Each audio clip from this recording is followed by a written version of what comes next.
بسم اللہ الرحمن الرحیم۔ السلام علیکم۔ آکسفورڈ اسکول کے عزیز طالب علموں، اب ہم نکات آخر میں اسلامیات کا مضمون شامل کر رہے ہیں۔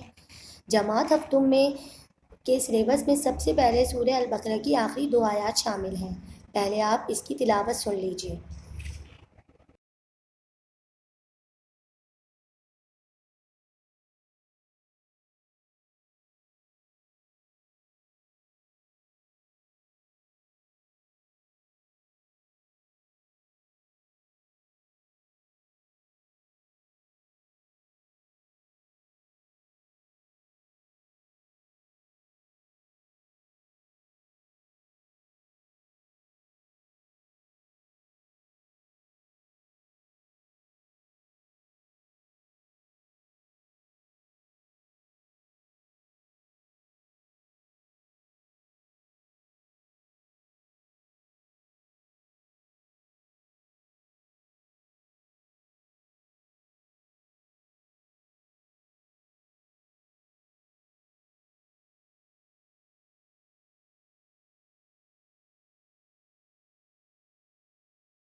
تلاوت آپ لوگوں نے سن لی ہوگی، اب ہم اس کا ترجمہ پڑھ لیتے ہیں۔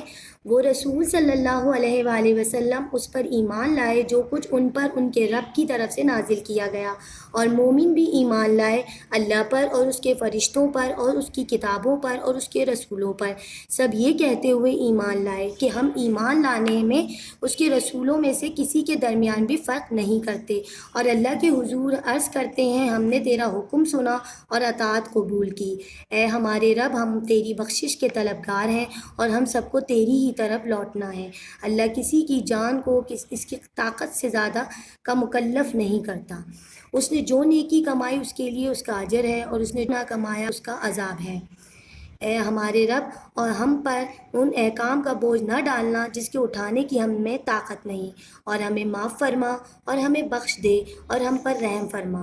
تو ہی ہمارا مالک ہے، تو کافروں کی قوم پر ہمیں غلبہ عطا فرما۔ آمین۔ یہ اس کا ترجمہ ہے۔ آئیے میں آپ کو یہ بتاؤں کہ سورہ البقرہ جو ہے وہ قرآن کی سب سے بڑی سورت ہے۔ یہ پارہ نمبر 1 یعنی الف لام میم میں ہے۔ سورہ البقرہ جو کہ آپ نے ابھی تلاوت سنی، اس کا ترجمہ سنا، اس کی تشریح کچھ اس طرح ہے بچوں کہ اس کی 2 آیاتوں میں ایک اہم بات یہ بتائی گئی ہے۔ نمبر 1 بات یہ ہے، ایمان والوں کے ایمان لانے کا تذکرہ کیا گیا ہے۔ ان آیاتوں میں پہلی بات یہ بتائی گئی ہے کہ اللہ کے رسول صلی اللہ علیہ وآلہ وسلم اور مومنین اللہ پر اور اس کے فرشتوں پر، اس کی کتابوں پر اور اس کے سب رسولوں پر ایمان لاتے ہیں۔ دوسری اہم بات کیا بتائی گئی کہ نیکی اور برائی کا بدلہ، یعنی دوسری بات یہ ہے کہ کسی مسلمان کی نیکی ضائع نہیں کی جائے گی، بلکہ ہر مسلمان کو اس کی نیکی کا اجر دیا جائے گا۔ جن کاموں